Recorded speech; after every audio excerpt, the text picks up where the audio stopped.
Bienvenidos a Código Fuente, un espacio donde la innovación, el talento y las personas se encuentran en el corazón de la transformación digital. Hoy, más que nunca, la resiliencia digital se ha convertido en un factor clave para el éxito de las organizaciones. A lo largo del programa, destacados líderes digitales y empresariales compartirán sus estrategias, experiencias y visiones sobre cómo la tecnología, el liderazgo y las personas convergen para crear organizaciones resilientes, ágiles y mejor preparadas para el futuro. Estás en Código Fuente. ¡Empezamos! Buenas noches a todos, soy Álvaro Antañón, CEO de Merlin Properties, y hoy tengo el privilegio de entrevistar a Natalia Trujillo, CEO de Sulzer España. Muchas gracias por aceptar la invitación de Cyberlideria Magazine a participar en este programa de radio para hablar sobre una cuestión tan relevante como la resiliencia digital, el talento y las personas. Buenas noches, Álvaro. Muchísimas gracias por la invitación. Sulzer España, consultora tecnológica alemana. En tu caso, Natalia, ¿podrías compartir con nosotros tu trayectoria y cómo llegaste a tu posición actual de CEO dentro de la empresa? Bueno, Álvaro, al final mi trayectoria ha estado marcada por una búsqueda constante de nuevos retos, donde pues, me ha permitido tener un aprendizaje constante, liderando operaciones bastante complejas en entornos muy complejos en España, donde al final pues, aprendí rápido que los problemas no vienen de manera aislada, sino que tienes que buscar esa creatividad para solucionarlos. Y luego, poco a poco, fui asumiendo responsabilidades, dando el salto del charco, me fui a Latinoamérica y ahí estuve expandiendo las operaciones y adaptando modelos de gestión pues, a distintos mercados y culturas. Y bueno, ahí ya la lección fue brutal, ¿no? Adaptar las culturas y los mercados a nuevos países te demuestra que lo que funciona en un país no tiene por qué funcionar en otro y, de hecho, inclusive es un desastre, ¿no? Las culturas, los hábitos, la comunicación lo complica todo muchísimo más. Pero bueno, al final creo que me he tenido que adaptar muy rápido a todos los cambios y adaptarme sobre todo a esa cultura. Y bueno, a día de hoy, como decías, pues estoy liderando Sulzer España. Es una filial de la multinacional alemana, es una consultora tecnológica que lleva en el mercado más de 45 años, sobre todo muy enfocado en el sector automovilístico. Y bueno, aquí mi cometido principal es asegurar que la estrategia global de la compañía pues, se traduzca en resultados concretos y en innovación, ¿no? La estrategia de la transformación digital creo que tiene un enfoque claro y yo siempre he pensado que lo tiene que potenciar a las personas y este rol que tengo aquí pues me permite, ¿no? Potenciar la tecnología y las personas. Yo siempre diré, y soy una fiel defensora, que la tecnología no ha venido para reemplazarnos, sino que ha venido para potenciarnos. Uh-huh. Bueno, desde luego, por lo que nos cuentas, desde luego, miedo al cambio o a salir de tu zona de confort no tienes, ¿no? Después de toda estos cambios de ubicación, Europa, Latinoamérica, vuelta a Europa, cambio de países, de cultura, etcétera. ¿Cómo describirías el rol que desempeñas en la transformación digital de tu organización? Bueno, mi rol principal, pues como te decía, ¿no? Viene marcado por la tecnología y consiste en que realmente sea un verdadero habilitador, no un juguete caro, que muchas veces pensamos que la tecnología simplemente es un juguete caro, sino que mi rol es buscar realmente dónde la tecnología puede aportar pues ese valor real, que fomente al final la innovación dentro de los equipos y dentro de las organizaciones. Pero la transformación digital para mí no es simplemente poner un sistema bonito, un ERP caro que nos ha gustado, ¿no? Es cultura, es liderazgo, es talento, tiene que ir de la mano, sobre todo de que consiga que podamos implementar los procesos de manera simple, que potencie nuestras capacidades, ¿no? Y al final también que mejore la experiencia de nuestros clientes y sobre todo de las organizaciones en las que trabajamos.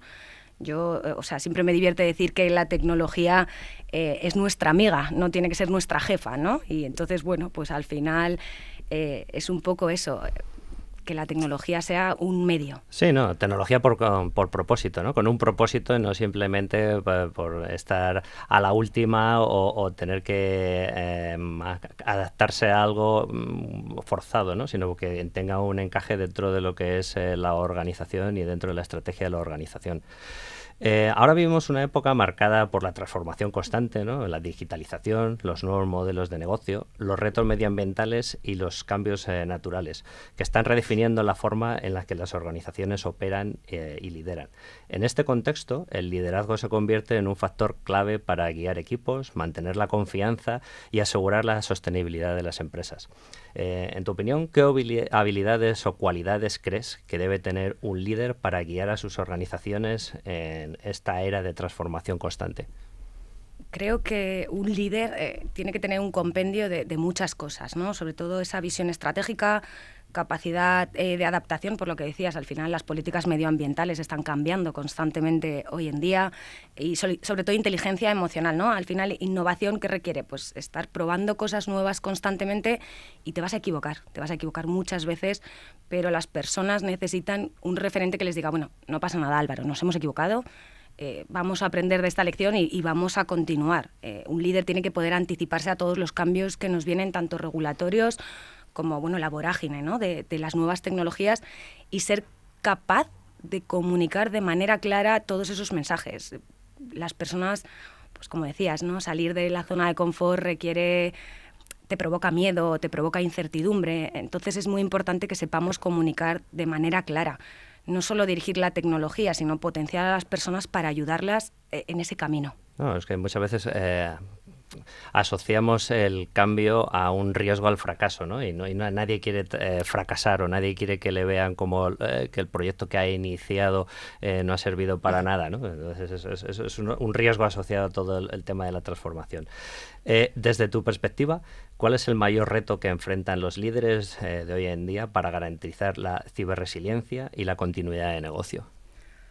Bueno, si hablamos en términos financieros, creo que tenemos claro todos que es la inversión, pero sí, desde mi punto de vista, creo que el mayor reto quizás es equilibrar la velocidad de la innovación con la seguridad, ¿no? A día de hoy tenemos millones de amenazas cibernéticas muy sofisticadas, cada una de ellas a cual más sofisticada, y entonces las empresas que tienen que hacer adaptarse de una manera tan rápido para todos los cambios tecnológicos y todos los cambios del mercado que vienen, ¿no? Yo suelo decir que es como ir en un coche de competición o en un Ferrari a toda velocidad, pero sin los sistemas de seguridad. Entonces, para lograr esto, ¿qué necesitas? Pues unos sistemas robustos, la cultura de seguridad, y lo más importante, yo creo, es la formación, ¿no? Formar a todas las personas que comprenden las organizaciones para que entiendan realmente los riesgos y que actúen con responsabilidad.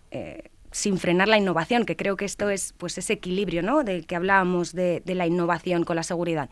Poder formarlos y poder seguir innovando, pero sin que se frene, ¿no? Al final la resiliencia digital no se construye solo con la tecnología, se va a construir con todo el tema del liderazgo, nuevos procesos, los mensajes claros y esta seguridad a la hora de innovar.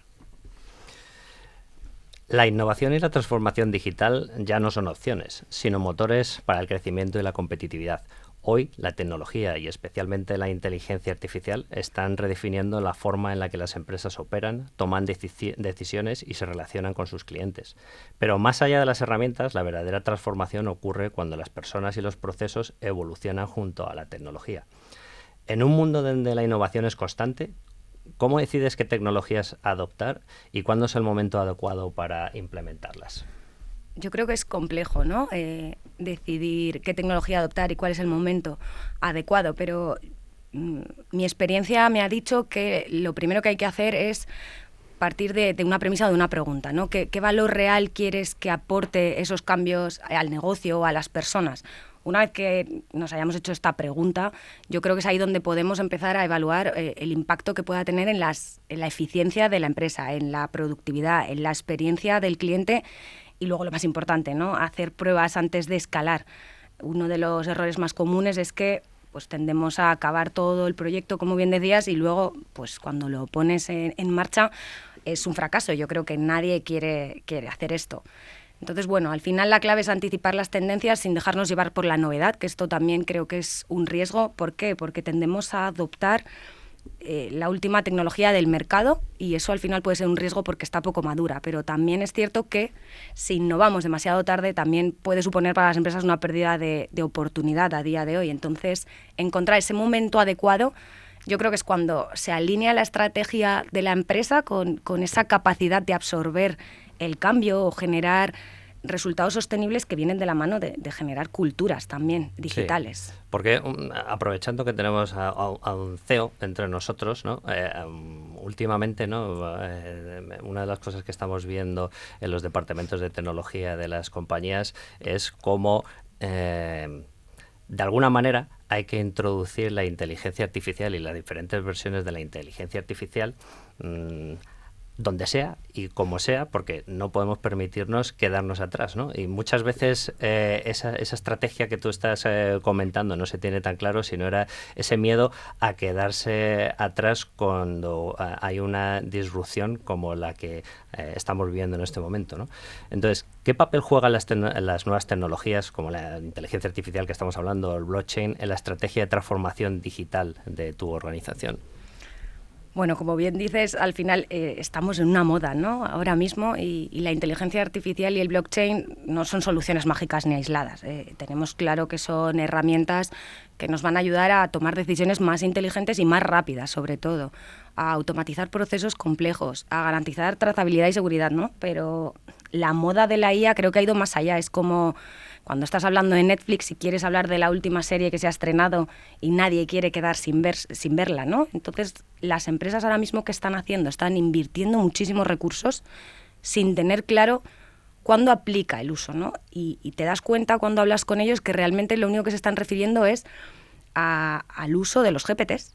No es otra cosa, pero la inversión es altísima de las empresas. Entonces, nosotros en Sulzer, al final, en Sulzer España, que es una empresa experta en el dato, entendemos que para una correcta implementación de la IA hay mucho trabajo por detrás. Primero tienes que partir de la base de los orígenes del dato.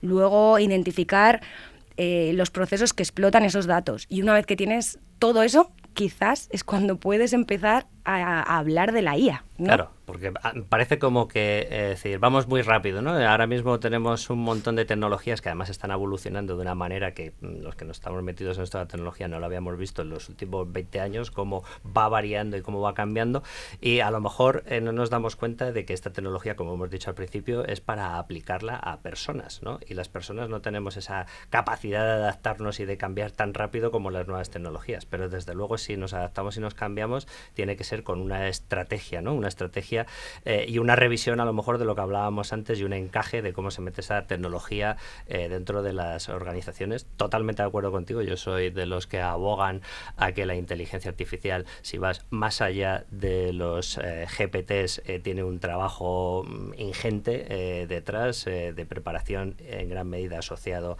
al dato y al control del dato y a una serie de nuevos riesgos que están surgiendo asociados a la nueva tecnología que son totalmente novedosos, ¿no? Estamos viendo cómo cada vez que implementamos algo nuevo surge un nuevo problema que nadie había pensado en él y hay que ver cómo resolvemos ese nuevo problema y surge otro tema y vamos a ver, va a ser poner a prueba a las organizaciones y al liderazgo de las organizaciones el entender que esto no es una cuestión de 2 días o 3 días, sino que nos va a llevar años verdaderamente introducir la inteligencia artificial y ver cambios en las organizaciones.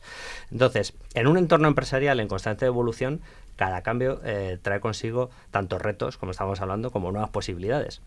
La capacidad de una organización para identificar sus desafíos, anticiparse a ellos y convertirlos en oportunidades marca la diferencia entre adaptarse o liderar.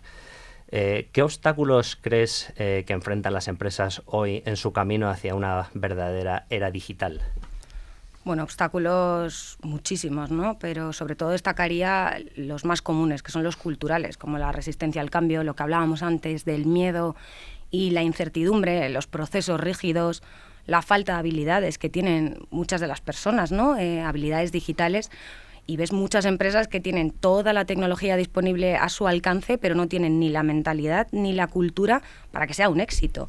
O aquellas compañías que deciden digitalizar un proceso aislado y en lugar de simplificarlo acaban creando un laberinto de sistemas que ni ellos mismos entienden.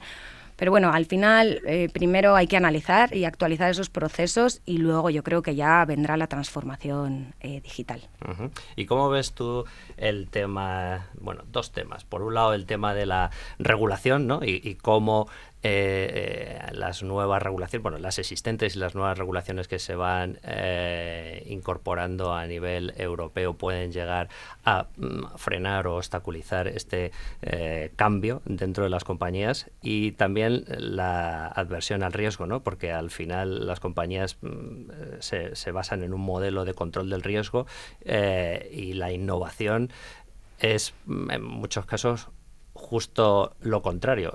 Vamos a intentar hacer esto para ver qué pasa, y cuál es la certeza de que tengamos un problema. Who knows, ¿no? Entonces, ¿cómo ves? ¿Tú crees que regulación y adversión al riesgo, pueden llegar a ser un obstáculo grande para las empresas? Sí que lo va a ser. Al final yo creo que tanta regulación, pues como hablábamos, ¿no? La innovación requiere también prueba y error muchas veces, y tanta regulación lo que va a hacer es limitarnos. Pero es cierto que necesitamos ciertas regulaciones para que tampoco estos cambios tan rápidos que estamos teniendo en el mercado no se nos vayan de la mano. Tenemos que hacerlo con cabeza, y tenemos sobre todo que analizar dónde estamos y hacia dónde queremos llegar. Y las regulaciones nos deberían acompañar a esto, no limitar. ¿Y cuáles son las oportunidades más prometedoras que visualizas para las organizaciones que adopten esta mentalidad digital y del cambio? Bueno, oportunidades muchísimas, ¿no? Desde factorizar muchos de los procesos manuales y anárquicos que tienen a día de hoy las empresas, el aumento de la capacidad productiva, hasta una mayor agilidad en la toma de decisiones, ¿no? Yo creo que las empresas que van a lograr realmente esa cultura digital, pues van a poder innovar más rápido, y se van a poder adaptar al mercado y generar un valor sostenible y de manera que perdure en el tiempo, ¿no? Y bueno, yo creo que si conseguimos lograr esa cultura digital abierta, igual conseguimos también disminuir un poco esas reuniones interminables, ¿no? Que a día de hoy estamos constantemente hablando de qué hacer, cómo hacerlo, y esas limitaciones que hablábamos. Más acción, ¿no? Mirar al futuro implica mucho más que anticipar tendencias, ¿no? Supone tener una visión clara y sostenible de hacia dónde se dirige la organización y cuál es su papel en el mundo que viene. En un contexto marcado por la transformación tecnológica, los cambios sociales y los retos medioambientales, las empresas que piensan a largo plazo son las que logran mantener su relevancia y su impacto positivo. ¿Cómo visualizas el futuro digital en el mundo y en las empresas los próximos 5 o 10 años? Bueno, yo creo que hablar de la tecnología, estarás de acuerdo conmigo, que hablar de la tecnología a 5 o 10 años es un paradigma poco útil, ¿no? Porque es imposible de predecir qué va a pasar. Pero si me preguntas un futuro cercano, creo que vamos a vivir en un mundo empresarial pues mucho más interconectado y dinámico. Está claro que va a estar marcado e impulsado por la inteligencia artificial, analíticas avanzadas, automatización de procesos, pero creo que se va a volver un mundo más frenético todavía de lo que lo conocemos. Como toda revolución que ha sufrido el ser humano a lo largo de toda la historia, creo que aquellas empresas que consigan realmente integrar la transformación digital y la innovación de una manera disruptiva van a ser aquellas que consigan realmente ventajas competitivas y que se puedan mantener en el tiempo y que perduren con los años realmente. Totalmente, no hay que saber, porque la palabra frenetismo y empresa no van muy alineados, entonces o conseguimos dar con la fórmula o el futuro va a estar cada vez más negro, ¿no? ¿Y qué papel jugarán las personas, hablando de frenetismo, y el liderazgo en el éxito de las empresas en este futuro digital? Pues al final las personas y el liderazgo son el factor diferencial, incluso en un entorno muy digitalizado. Las personas van a seguir siendo el catalizador del éxito de una empresa, y yo, volviendo al principio de nuestra conversación, soy una fiel creyente de verdad que la tecnología no ha venido para reemplazar a las personas, ha venido para potenciarlas, y nuestro futuro va a estar marcado por un aprendizaje rápido y una adaptación constante. La verdad es que el tiempo se nos ha pasado volando. Ha sido realmente enriquecedor conocer tu visión sobre el liderazgo, innovación y resiliencia. Antes de cerrar, nos gustaría hacerte una pregunta final. Si pudieras resumir en una frase la clave para construir organizaciones resilientes y preparadas para el futuro, ¿cuál sería? Bueno, yo te diría que tenemos que empezar a humanizar quizás un poco más la tecnología, ¿no? No hablar de la tecnología como algo aislado, sino como un facilitador que nos va a ayudar, ¿no? Y no quiero sonar repetitiva, pero no podemos permitir que esta tecnología ahora mismo limite la capacidad que tienen las personas de crecimiento y de innovación. Creo que tenemos un camino maravilloso por delante. Tecnología humana. Muchas gracias, Natalia, por compartir con todos nosotros tu visión y claves del éxito que también te están funcionando. Hasta aquí Código Fuente. Gracias a Ciberlideria Magazine y al equipo técnico por hacer posible este espacio. Gracias a ustedes por acompañarnos y feliz semana. Estás escuchando Código Fuente.